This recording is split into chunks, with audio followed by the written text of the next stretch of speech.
말씀은 창세기 11장 6절에서 8절 말씀입니다.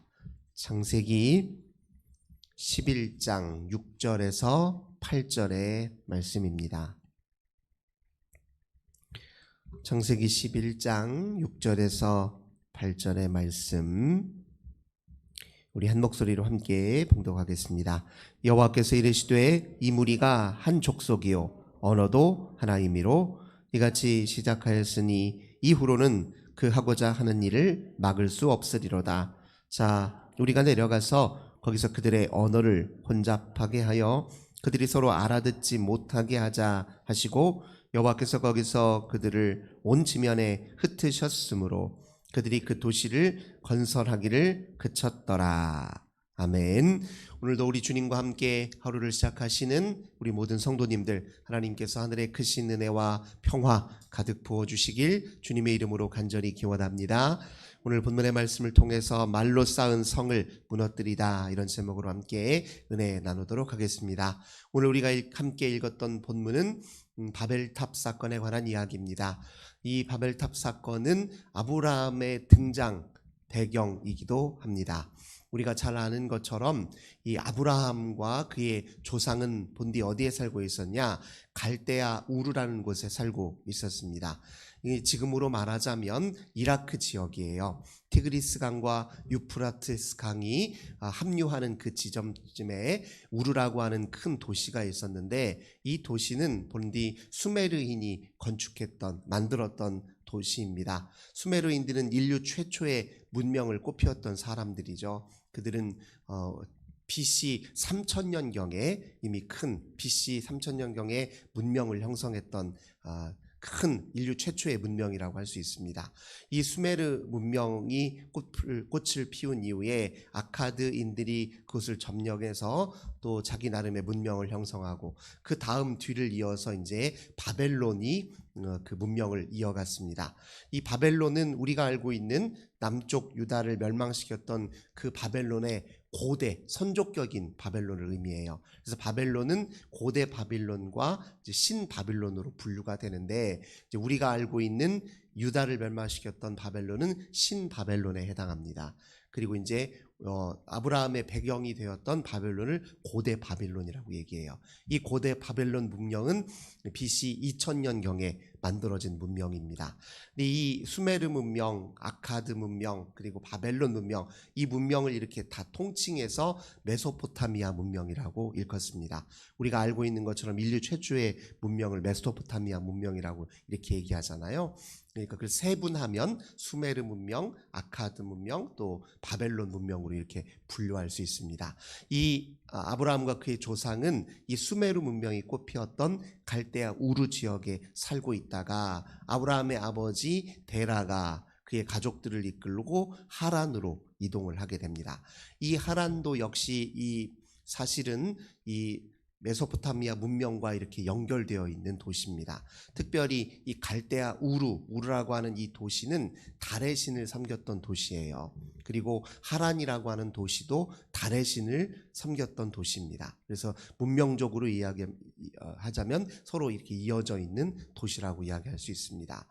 특별히 이 바벨론 문명에 관해서 오늘 본문은 이제 뭐라고 규정을 내리고 있냐면, 그 문명이 형성된 근본적인 메커니즘을 뭐라고 얘기하냐면, 하나님 없이 스스로 하나님이 되려고 하는 동기에 의해서 만들어진 문명으로 그렇게 정의 내리고 있습니다. 이 창세기가 쓰여질 시점은 언제였냐면, 남쪽 유다가 바벨론에게 멸망을 당해서 바벨론의 포로로 끌려온 적이 있습니다. 그때가 이제 주전 586년경이잖아요. 그때는 신바벨론입니다. 고대 바벨론이 이제 신바벨론으로 다시 갱생하고 부활할 쯤에 유다가 거기에 포로로 끌려온 거예요. 그때의 바벨론 문명의 큰 문명을 대표하고 있는 그 탑이 하나가 있었는데, 그걸 지구라트라고 이야기합니다. 그 지구라트를 이 바벨론 포로로 끌려왔던 남쪽 유다 백성들은 보았어요.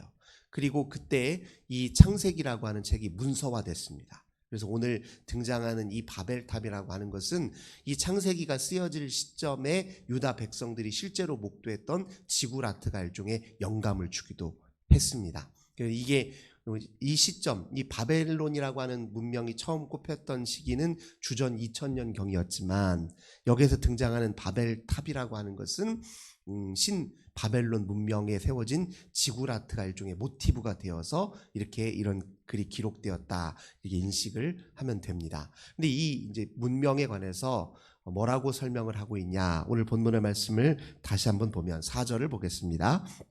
또 말하되 자 성읍과 탑을 건설하여 그 탑 꼭대기를 하늘에 닿게 하여 우리 이름을 내고 온 지면에 흩어짐을 면하자 하였더니, 이 탑들을 고대 문명들이 왜 쌓았는지 그 이면의 동기를 이렇게 설명하는 거예요. 하늘에 닿게 하자는 거예요.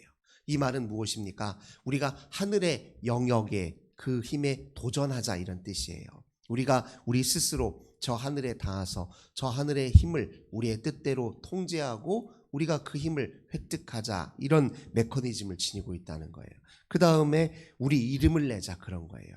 우리가 우리 스스로의 주인이 되어서 우리가 우리 힘으로, 우리의 능력으로, 또 우리가 쟁취한 그 모든 권력으로 우리 스스로 하나가 되어 협력하여 이 세상에 흩어짐을 면하고 우리가 그 누구보다도 강성하게 이 땅의 주인이 되어 살자, 이런 식의 메커니즘이 작동하여서 탑이 건설되었고 문명이 건설되었다. 본문은 그렇게 이야기를 하고 있습니다. 특별히 이 지역에서 이 큰 문명을 이루었던 사람들을 이제 창세기 10장에 보면 이 직접적 선조를 누구로 일컫냐면 노아의 세 아들 중에 셈과 함과 야벳이 있잖아요. 이 함의 아들이 구스이고 그 구스의 아들이 니므롯이라는 아들이 있어요. 이 니므롯이 이 신할 땅에다가 만든 문명을 이제 이렇게 바벨 문명이다, 이제 창세기는 그렇게 기록하고 있습니다. 그러니까 이 노아의 세 아들 중에 함은 어떤 특징을 지니고 있었습니까? 어느 날 노아가 이제 포도주, 농사지은 포도주로 이제 흥컨 이제 한건 이렇게 취했잖아요. 그래서 실수로 이제 바지를 벗고 이렇게 잠이 들었는데, 이 첫째 아들과 이제 막내 아들은 그걸 보고 아버지의 치부를 가려주려고 했는데, 함이라고 하는 아들은 어떻게 했습니까? 보고서 이제 그걸 놀렸잖아요. 아버지 저렇게 추태스럽게 어떻게 저렇게 하고 있어? 이렇게 이야기를 했지 않습니까? 근데 이것은 이제 함 족속들이 가지고 있는 이런 특징들을 그렇게 이제 일종의 에피소드를 통해서 이야기를 해주고 있는 것이죠. 함이라고 하는 이 인물은 아버지의 권위를 이렇게 우습게 아는 행동을 통해서 보여주죠. 이것이 무엇입니까? 무엇을 뜻합니까? 하나님의 권위에 도전하는 민족들의 선조로서 그걸 재밌게 그렇게 묘사하고 있는 것입니다. 한마디로 이제 그의 후손들은 여호와 하나님 신앙의 길로부터 어긋난 길을 걷기 시작했고, 그들의 후손 가운데 누가 나오냐? 창세기 10장을 잘 보면 가나안 민족이 나옵니다. 이 가나안 족속이라고 하는 것이 이방 민족들이잖아요. 그들은 이방신을 섬겼고 또 바알신을 섬겼던 사람들이잖아요. 근데 그렇게 이제 문명의 선조들로부터 그 후손들이 어떻게 여호와 하나님 신앙에 반하여 자기 나름의 문명을 형성했는지를 이제 창세기가 간접적으로 이렇게 묘사하고 있습니다. 근데 오늘 이 본문은 이렇게 갈대아 우르 지역, 즉 아브라함의 조상에 살고 있었던 그 땅에서 벌어진 일들을 이렇게 이야기하는 거예요. 그러니까 하나님 입장에서는 온 인류를 구원하기 위한 큰 마스터 플랜을 계획하고 계셨는데, 그 첫 시작이 아브라함이잖아요.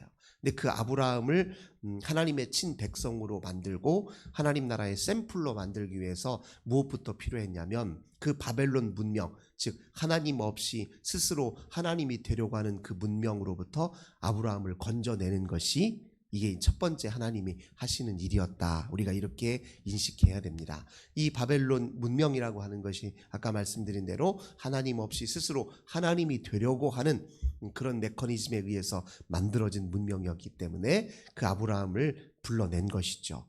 근데 이 문명을 구축하는 과정에서 중요한 매개로 쓰인 것이 뭐냐? 그것이 언어라는 거예요. 자기들끼리 언어가 잘 통하니까 그 언어를 매개로 해서 우리가 서로 협력해서 우리 이 탑을 쌓자, 이것을 하나님이 아시고 오늘 본문에서 이렇게 말씀하시는 거예요. 여호와께서 이르시되 이 무리가 한 족속이고 언어도 하나이므로 이같이 시작하였으니, 이후로는 그 하고자 하는 일을 막을 수 없으리로다. 자, 우리가 내려가서 거기서 그들의 언어를 혼잡하게 하여 그들이 서로 알아듣지 못하게 하자. 이렇게 얘기했어요. 언어를 흐트러 버리는 거예요. 서로 소통하지 못하도록 하나님이 막으셨다는 거예요. 그래서 그들을 함께 모여서 하나의 언어로 하나님을 반하는 문명을 만드는 그들을 흐트러 놓으시겠다, 이렇게 표현하고 있습니다. 이 바벨이라고 하는 뜻 자체가 혼잡하게 하다, 이런 뜻이에요. 그러니까 이들을 흐트럼으로써 하나님이 그들의 하나님을 저항하고 거스리려고 하는 그 영적 저항을 가로막으셨다, 이렇게 표현하고 있습니다. 근데 이런 상황 속에서, 이런 배경을 속에서 아브라함을 하나님이 건져내신 것입니다. 아브라함은 이 세상의 언어가 아니라 서로 혼잡해서 또 별로 하나로 규합했을 때는 하나님을 반하는 방향으로 움직이고, 지금은 이제 이렇게 혼잡해 있는 언어 상황 속에서 그 혼잡한 언어를 뚫고 여호와 하나님의 말씀에 주목하도록 택하여 부름받은 사람이에요. 오늘 이 시대에도 마찬가지인데요. 세상에 우리 정신과 영혼을 혼잡하게 만들어 놓은 모든 인간의 그런 세계관들, 또 이데올로기들, 또 거짓 신념들, 이거 다 언어를 매개로 형성된 것입니다. 인간의 이 문명, 문화라고 하는 것이 다 이런 언어적 메시지를 통해서 구축이 된단 말이에요. 근데 이런 언어적 메시지가 우리가 영적으로 이제 분별할 필요가 있는 것이죠. 이것이 과연 하나님 편에 볼 때 진실한 것인지, 또 이것이 진정한 것인지, 우리 인간에게 참으로 온전한, 우리 인간의 생명과 삶에 온전한 가치를 지니는지를 분별할 필요가 있어요. 근데 그 분별할 수 있는 기준점이 무엇입니까? 하나님의 말씀인 거예요. 하나님의 말씀은 인간의 언어와는 또 차원이 다릅니다. 인간의 언어를 사용하셔서 우리에게 전달은 하시지만 인간의 언어를 뛰어넘는, 하나님은 말씀 그대는 그 진리 그 자체라고 이야기할 수 있습니다. 그래서 우리가 일반적으로 사용하는 언어와 하나님의 말씀으로서의 언어는 그 질과 격이 다릅니다. 우리의 언어는 늘 하나님의 말씀을 통해서 점검이 필요해요. 이 언어로 우리는 생각을 하잖아요. 우리 마음속 생각이라고 하는 것이 대체로 마음속으로 하는 말이에요. 마음속으로 되뇌이는 말들을 분별하고 점검하고 때로 바르게 재조정하려면 주의 말씀이 필요하다는 거예요. 주님의 말씀을 우리가 그래서 자꾸 반복적으로 읽고 듣고 마음에 새기고 묵상하는 것입니다. 그 과정을 통해서 혼잡한 우리의 언어가 질서가 잡혀요. 그리고 그 말씀을 매개로 우리는 성령과 접속하는 것입니다. 이 성령이 있어야 하나님과 바른 소통이 가능하고, 우리 서로를 해하지 않는 방식으로, 또 하나님과 긴밀하게 연결되는 방식으로 우리도 서로 근본적인 연대가 가능해져요. 우리는 말씀을 통해서 성령에 접속하고 성령을 통해서 진정한 연대와 하나됨을 이룰 수 있습니다. 이걸 이제 보여주는 사건이 사도행전에 등장하는 그 성령 강림 사건이에요. 그때 무슨 일이 일어납니까? 마가의 다락방에서 예수님의 제자들이 열심으로 기도할 때 약속된 성령이 강하게 임하였잖아요. 그때 방언의 기적이 일어납니다. 근데 거기서 말하는 방언의 기적은 어떤 기적이냐면, 서로 각기 여러 흩어져 있는 디아스포라 유대인들이 한자리에 모였어요. 그들은 다양한 언어를 구사하는 사람들입니다.